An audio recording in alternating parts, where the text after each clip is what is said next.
ladies and gentlemen, you know what's up. It's we're probably 6-ish days late on this one, but yeah, who cares? Free content, you know. Time is a construct. Exact. Time is a construct. Sexuality is a construct. Reality is a suggestion. All of those things. It's all fact.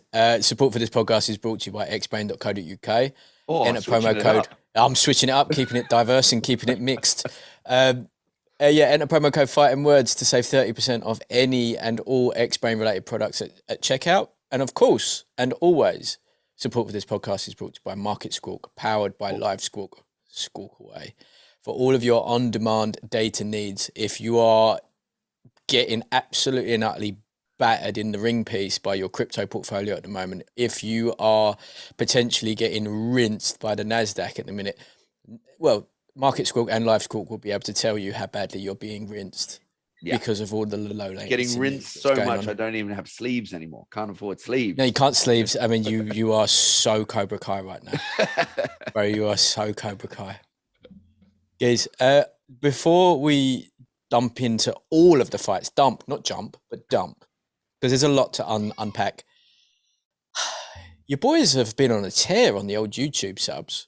We're at 3,800. We're at 3,800 now. 38. Well done, mate. Fucking dominating that shit. I think the last discussion we had, we were trying to hit 2,000, right? Mm-hmm. That's more than doubled. We were at 1,700 last step. Now we're at 3,800. I think we may exceed the 4K barrier maybe by Tuesday, Wednesday, maybe 5K by the end of the month. Who knew? Bloody lovely. Yeah, if only we could monetize.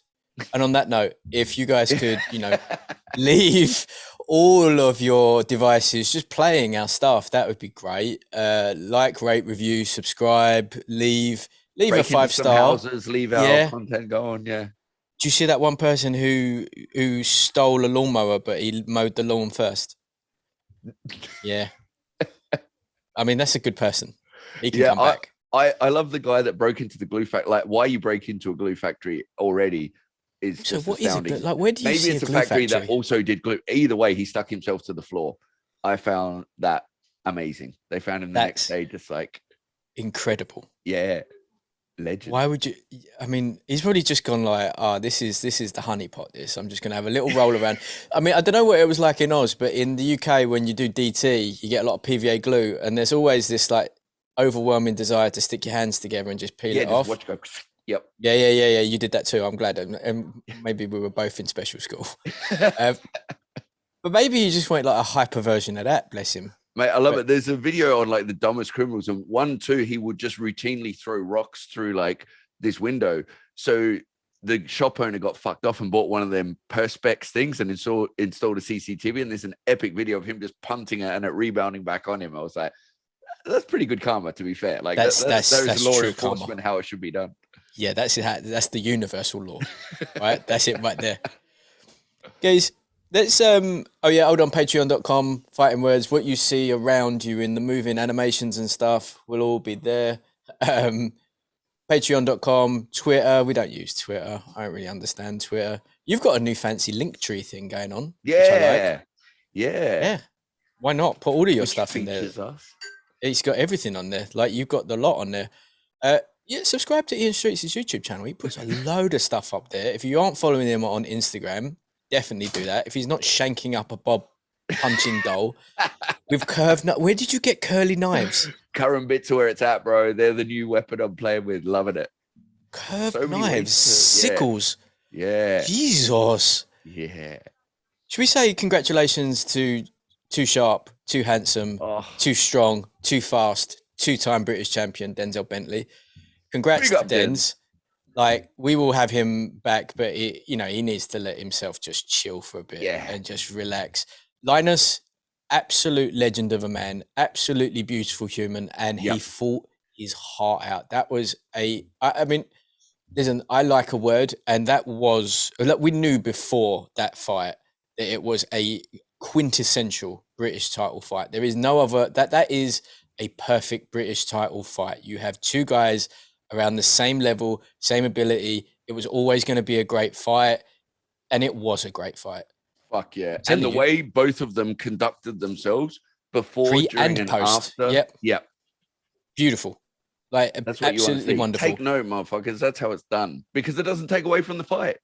Yeah, exactly. And you know what? Denz, in my opinion, impartial, because like it was weird to have both sides of the fight on the pod, wasn't it? Yeah. Like listen, Denz is my boy. I was very open about that with Linus, and even before we even hit record, I was like, full disclosure, like we are quite close to Denz. This is the first time we've done this. He was chill with it. He was cool with it. Denz won that fight because he just seemed like he wanted it more. Yeah. Right. It was a close fight for sure, but he pulled it out in the last round. Went to the he won. trenches. He dropped Linus. Right. It didn't get called as a drop, but he did drop Linus. Like Linus didn't really seem to have the power to hurt Denz. Denz had the power to hurt Linus, as well as he wanted that belt. And shredded, boy. Both of them. Yeah. Both of them bodied out.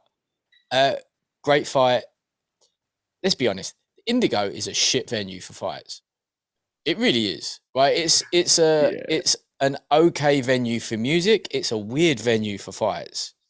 It's just odd, but it worked. The production seemed good. Bit gutted for Josh Kelly. I'm not sure how much I believe or disbelieve about what's gone on that one, but yeah, that's fucked. It does seem a little bit, doesn't it? Because like they're saying that he came in overweight. He's saying that no, we were contracted to, and I was 156 when I had a 157 limit. And then the geezer the guy had literally 3.5x his cash. And I think he was paid base 15 grand. So he went up, probably 65, 70 grand and then still didn't want it. And it's just like, all right, well, you don't want it, you don't want it. But more to be discussed on Undestructible on Tuesday night. And Katarina too. Fuck yeah. Katarina, shout out to the Viking Queen. Boom. Legend. Fucking legend. Canelo. Beautiful. Now, wait.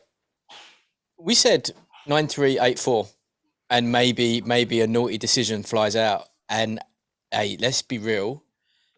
Yeah. I know that you are very, very, very, very stoic with such matters. I was a little bit more perturbed. And yes, you are right. The right man got the right decision and the right score. But have you listened to the fight? The latest, only bits and pieces. I haven't heard the whole thing. So he's very open, as he always is, right? He's like, he's quite open. They did make it as hard as possible for Bivol to win that fight, for sure. Right? Giving that was largely Canelo, like we going into this when we were saying, because if you go back and listen, we said it's not going to be a shock if he wins. Like needs to be clear for both, really. But for Bivol, it's such a spit in the face to just be like, oh, just another guy. So he's not another guy. No, he's fucking amazing. And he showed that night. But also for Canelo, like people love to hate. So they're jumping on that, oh, he got exposed. What he was trying to do was fucking incredible. Like he's fighting a guy in that division that people don't want to fight. Like he's got the belt, so you got to fight him. But he's an animal. And it's not either of their fault that people don't see that. It's like people just now, I'm glad, get the opportunity to realize how good Bivol is. And a big part of why we thought it would go Canelo's way was largely because he's Canelo. Like it's a hard guy I didn't think Bivol would stop him. And he's a hard guy to beat on the cards. And you don't want it to be down to that.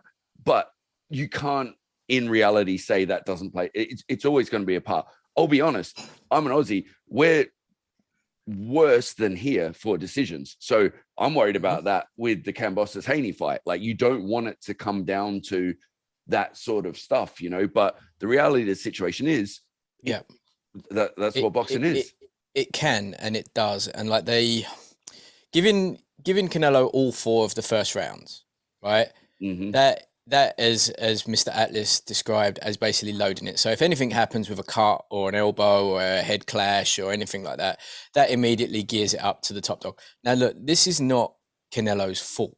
And I can't stress that enough. And I will say this, he took some shots from a big, powerful 175, 1A, 1B top. Is it him or is it Better BF? It's who knows. The only way we're going to know that is by fighting.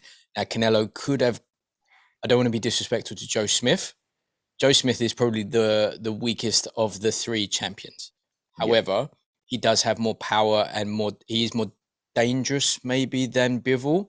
I think that they thought that they was going to outbox him, is what I think they thought. But he didn't throw. He threw like 9 jabs. Yeah, like you can't beat someone like Bivol without a jab, because the jab is everything. And the times that he had any sort of success, it was done with the like a faint double jab, and then he would come in with that big, like, sinister uppercut that he whipped through, and he had that a few times. But Bivol was prepared. Oh my God. Knew and everything. So diligent in sticking to the plan. Like, even like, because Canelo was throwing thunder, like you could hear I was like, fucking hell, even at this weight he bangs, and you could see. And I loved, he was just like, yeah, hurt my arms, but like, and then they're making a fun, even in the commentary, that in the post-fight interview, they're like, oh yeah, so how much did it hurt the arms? Like, bro, look at his face, there's not a mark on his face. He just did 12 rounds with the pound for pound best. Talk about that. Like, say, holy shit, you just put on a clinic. And flip it, because look at Canelo's face. Exactly. When do you see Canelo with sunglasses on in the press conference? That's happened once, and that was Triple G, the first fight. And even then, they both looked like they'd been dragged through a car, like a car window. They were like, that was probably the most marked up I've seen Canelo since Triple G, if not the most marked up I've seen him. Yeah, for sure. Bivol's discipline and his feet and his range. And I tell you what, right, on our shorts, there's 1.2K comments on a Bivol short, right? And the amount of people that are moaning to say that he wouldn't have won if he wasn't able to push him so much. And it's like, and the amount of them that are also saying that none of the shots landed. It's like, well, no, what? Okay. So the volume that he was throwing at Canelo was enough to overwhelm the slipping and sliding. And also Bivol, if you watch him in interviews, he's very open about how good Canelo's upper body defense was. He was surprised how good he was. And yes, the majority of shots were blocked or slipped or rolled or at least turned out and deflected. But there was still ones getting through. And also what Biv was doing, which was naughty, was that when they were getting blocked, you could see him putting just that extra little bit of oomph into punching the gloves. He wasn't that fussed about getting the clean shots. He was fussed about getting around the back and going through the gloves. And it was a fantastic performance. I was shitting myself they were going to rob him. Yeah, me too. And the way he mixed up the pace and intensity of his shots was fucking... That is boxing. Like, boxing's what happened in between the punches. It's not like anyone can piece the punches together of varying amounts of power and speed, but it's what you do between them that's where the sweet spot is. And just where you like tap, like you said, just get him comfortable, then bang. And that's Canelo. That's someone with a great boxing IQ. And it just looked like, look, there's levels to this school. And Bivol was just in another one. Like, he used his size, his boxing ability so well that it was just like a masterclass. It really was. And they had studied what Canelo has done for the past 5 fights, right? 10 fights even. There was that one like semi-wild left hook that he threw. I think it was around round 4 or 5 where he missed, and Canelo gave it that. Yeah. Billy Joe did that, and then he got cracked. Bivs missed and blurted immediately, just like went with it and ran away. There was multiple times where Canelo was able to like slip and get through where normally he would land another couple of shots, and Bivol was just able just to get his hand around the back of his neck, put his size on him, and just shut it down. He controlled space so well, and distancing. It's like he was on the outside when he wanted to be on the outside. When he wanted to be on the inside, he did work. He stopped Canelo from doing work. He owned the fight. But I was shitting it, especially too the second they said split decision. You're just like, here we go. Now, had he not had won that 12th round, which he did and did clearly, that would have been a draw. A draw. Now, if that was going to be a draw, I don't know what happens. Like, I don't know. I don't know what that does for the sport. So this is the thing that's very strange for me, because I understand why they want to protect the top dog of the sport, because the amount of money he generates is huge. But surely you got to think, you do that enough times, that money's not going to come in. Like, people will get disillusioned when you can't do it again, right? You can't. So look, one judge had it a draw with Floyd. Yeah. Okay, he got very, very lucky with the Lara fight. Yep. All right, that was close. That was a close fight. First Triple G fight, 8-4. Comfortable 8-4, Triple G, and he got a draw. Okay, that's exactly what was about to happen here. The second Triple G fight, lesser. That one probably deserved to be a draw, but Canelo got the win, right? There's only so many times the same person can get the same treatment from the officials before it becomes to really, really dirty up the sport. And if that had happened again, you're going to have people like Dana White, you're going to have, you know, whoever's running, like you're going to have all of these industry heads, as well as like, you know, legends like Sonny Edwards, absolute G's like, you know, Billy Joe, like anyone that's vocal, Paulie Malignaggi, like Paulie Malignaggi's vocal enough with this as it is. Yeah. Like these spokespeople, these large voices have enough power and enough reach and enough sway to really cause a lot of damage to the sport that they are a part of. But it's just like, how do you, I just don't understand as a judge how you don't remain impartial when that is your job. Like, I don't, again, it's one of those things where, again, just to go back to Teddy, like he has said before, you want them to sit down with the tape and you want them to justify how they've scored it that. And that's kind of what it needs to happen because, yes, the right man got the right decision. And that's huge. That's huge. Because, I mean, so much of a chance. Like, there was a high chance we were going to have this chat on the opposite end and being like, all right, you know, like, it's not a surprise. Like, unfortunately, it's not. And the thing is, Canelo is an animal. This is the annoying thing. He doesn't want it to be that way. You know, it's not like he's loading it. He wants to go in there and fight and do whatever. But and he does. He does, exactly. You can't fold him in that. And really, Bivol deserves all the credit in the world. Fuck anyone that's not giving the credit. Canelo still deserves all the credit in the world. Like, if you're talking shit, like, it is, if you're the manager of some shitty store and then whatever the store that's the best in the world, someone the next day says you're going to manage that. Yeah. Let's see how fucking well you do. But like, at least try. Like, that's a massive step up. He's gone up divisions. He's the best at his. He cleaned out a division in 1 year and was like, "Fuck it, let me try another one." How are you going to talk shit about that? Like, the naughty thing about that is that they mug it off for that. They say that, you know, none of the champions were great. None of them, that they were all good, strong champions, blah, blah, blah, blah, blah. He's still done it, you know, and there was Yildirim in between. Yes, he murked Yildirim, but it's still another fight added to that list, right? And it's, I just look through his resume. There's some fucking names on there. Someone DM'd to say, like, is he overrated? And I'm like, no, look at the list. Yeah. Look at the list. You know, like Billy Joe, 2-weight world champion, undefeated. Plant, fantastic. Yeah. Plant will be back. And if he stays at 168, which he may or may not, who knows?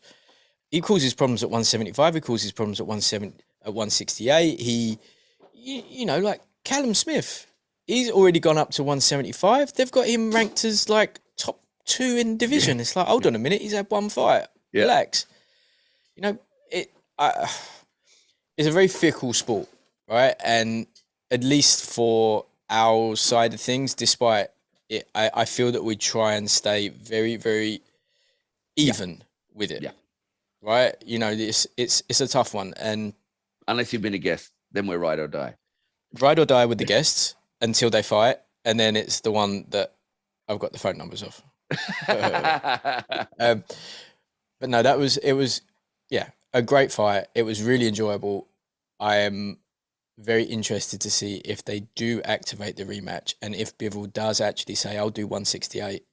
Because if he does 168, right? If he does 168 and Canelo says, yeah, let's do 168, then that's big. Yeah.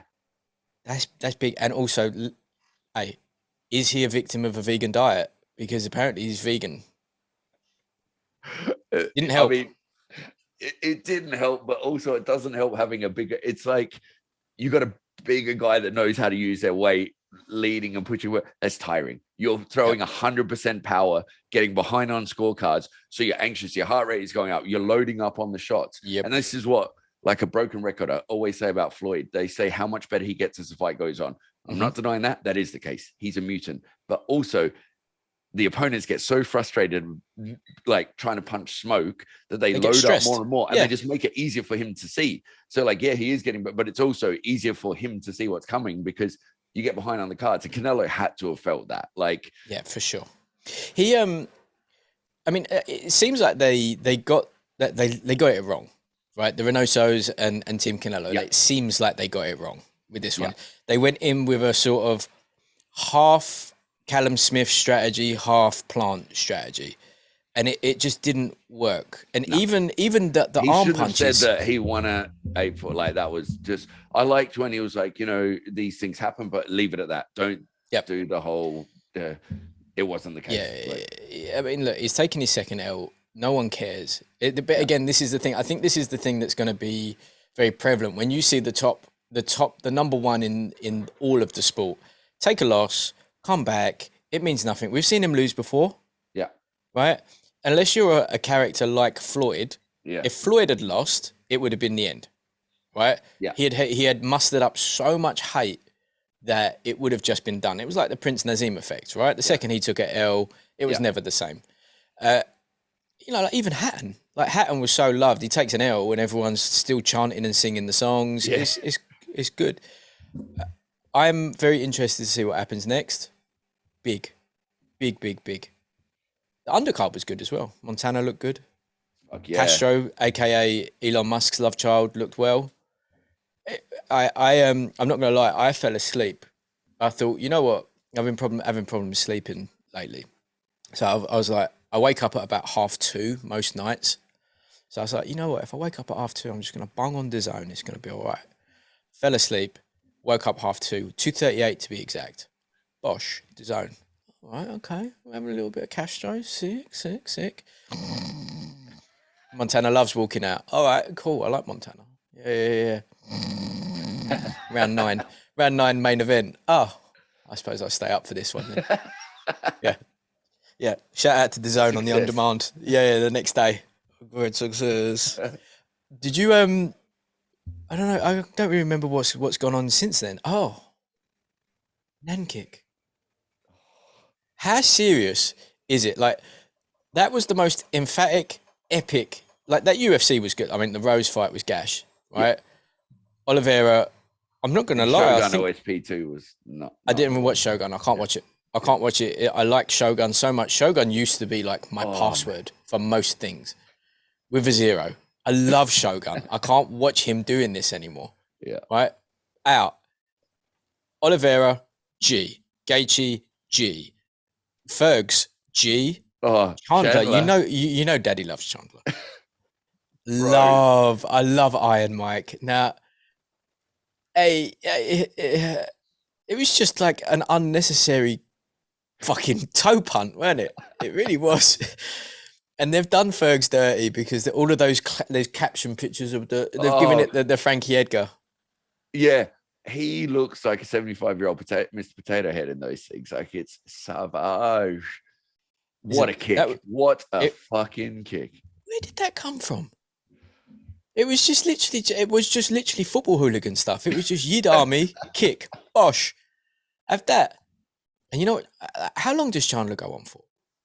Right, because he shouted at Connor and he said, like, I'll go 170 and all this other stuff. I don't think he can make 155 for much longer. Right, he's so thick. He's like the new Sean Shirk, like if not bigger. What happens to like China? But again, it's another one of those where he's always going to be like a perennial 2-3 of the division. Maybe he gets to number 1.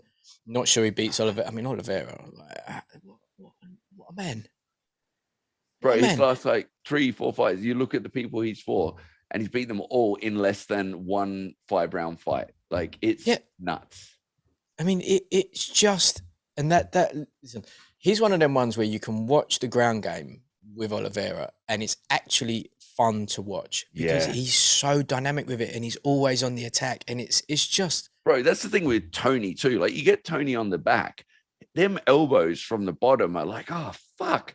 Yeah. They're entertaining to watch on the ground. And like that Oliveira fight, because he buzzed Gagey early. I was literally on the edge of like, what the fuck? Then Gagey's throwing back. You're like, what is happening? But the experience of Oliveira, right? Because he got cracked and Gaethje can bang, right? And he just went, all right, I'll just go down on the floor for a minute, just chill, just let this just go. Yeah. All right, and like, it's happened. It's happened again. Yeah, and he's like, I'm not going down here. Yeah, and that's an all-American wrestler. That's a superstar wrestler. Madness. Good UFC. I even watched it. Awesome. You know what I mean? I think we need to just go over that. There's the first. I think he's the first undisputed like middleweight 4-belt champ, isn't he? Yes. He really respect. Now, Idris, Virgo, as you know, he messages a lot because of the picks. We've got a bet that I'm saying that next week. I'm saying that Josh Buatsi stops Craig. Bad. Right, I think it's a Soldier of Christ stoppage. Right, I think he leads Craig into the light very briefly in round 9. Now, should this happen, Idris will be making us a video commenting on the predictions and the picks that have been flawless for at least coming up to a year now. He's on there. I think he might have even had a couple of quid on it. But the Charlo fight was one again where he messaged, what do you think about that? And I said to him, I'm like, the way Brian wins is how he got the draw. But Charlo, I think Charlo took him lightly. I think he got a little bit swept up by the hype. And you know, it was just a scrap. What a fight. Like, immediately watched it and rewatched it to make the highlight. Like, watched it. It was a good highlight as well. Back to, oh, mate, fucking, how could it not? Like, the action was insanity. It was an old school throwback. Like, this is boxing. This is how it is. Just when you think the combo's finished, the other person will counter, and then it goes back, and you're like, oh. That was the thing. And you know what? Like, from round 2, Charlo found that the left hook was effective, and it was just chopping. Castaño, like, getting that right hand, like the way he was getting his head off the angle, and that crack was beautiful. And the way they went to town at the end of the 4th was just like, oh my God. I mean, listen, I like the Charlos. I like both of them. Jamal and Jamel, whatever, good names, sure. A little bit too close for me, but whatever. I like anyone that's he is the 7th undisputed champion now since B-Hop in 2004. That's massive. And that's a big respect. And that almost, you know, a lot of people will say that he lost the first one. It was very, very close. And this one, he made sure it was not left. He was winning that all the way through. Yeah. Right? What I love about that too is the thing with the Charlos that are worried, not to the extent of like a Brona or something like that, is the extracurricular stuff you worry will seep into their careers. It's not really the little Charlo though, is it? It's mainly the big Charlo that gets a little bit into stuff. Catches the cases and stuff. But also too, that it looks like often they're always in a ruckus at the fight, and you're like, oh shit. Just like if that doesn't come in, they're just because beefy. They're fucking awesome. And I love the shout out Guzman. Guzman in the corner. You could literally, and the commentators even said you could see his influence. So Guzman is epic. And we all saw he's done a lot of training with Guzman. And like you said, like the blocking and the coming back with 3s and 4s, like vicious 3s and 4s as well. Like, he's a great addition to that. And he's back with Derek as well now, isn't he? Yep. He wasn't with Derek before. No, I don't think. I think he was with Ronnie Shields for a bit, wasn't he? Yeah. I think. I can't remember. Rolling. He's dipping. It was just fantastic. It was a great performance from both of them. What I want to see now, Tim Tszyu and Brian, and let's see what happens afterwards. You can see Timmy in the crowd watching. Did you see that? He's got torn tendons in his knuckles from where he's just been banging people. Like, you know what I mean? It's just, that's spice, isn't it? Proper spice. Is there anything else that you would like to bring up to the crowd? What is it? I feel like there was another big thing to discuss. But there's BKFC happening in London in July. You know where, which is a fact. No, we're there. Tyler, and come on. With Tyler, we'll be getting the accent. Like I'm glad that we've got the wireless pod stuff now. Yeah. Which has been sitting idle, but now that's a good usage. And I reckon Tyler might be able to sort us out some media stuff. Ooh. Either way, we're there. And Paige, I mean, I can't imagine that. Yeah, is she fighting in the UK? Is she? Yeah. Shout out, Paige. Shooting guns in the thong. As you do. Bless her. Anything else? Any new business before we go to Undestructible? No, I don't think so. There's been 2 bare knuckle cards though, I think, which have been like pretty good as well. But I haven't watched either of those because I just haven't had the time. Yeah, I flicked through. There were some good scraps. There's some good knockout. Like I said, you can kind of get. It's at the stage now where you can kind of get away with being on their gram and seeing the bare knuckle freak and the knuckle up boys and stuff like that. They're pretty. You can pretty much get the gauge of the card. And listen, some of those knockouts are just. There was one the other day that I saw where it was just fucking taking people to the nether realm. Like, listen, when you called the Cuban assassin, it only goes one way. There was one that I saw where he went literally just face down, but his eyes were open, and I was like, yeah. Well, Houston Alexander, you remember Houston Alexander? I do remember UFC. Houston. His first fight, remember, like he kind of hit the guy when he was on the ground, and he did that eyes open thing. He starched a guy on the card a couple of days ago. Oh, just ironed him. Let's call that there. Patreon.com fighting words. Join the resistance, local celebrities, the bros, whatever you want to do. Obviously, Fighting Words on YouTube, which is probably what you're watching this on if you're not listening to it. On audio feeds, Apple Podcasts, search Fighting Words. Spotify, search Fighting Words. Surprisingly, it's the same name on all of them. If you do drop us a review, I don't even care. Yeah, exactly. I don't even care if you're horrible in the review. Just leave 5 stars.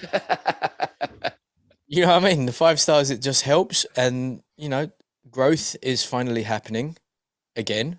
Lovely. Nice. Blessings. I want to get a salt lamp. That's what I need to get, a salt lamp. Bye, mate. See you, mate.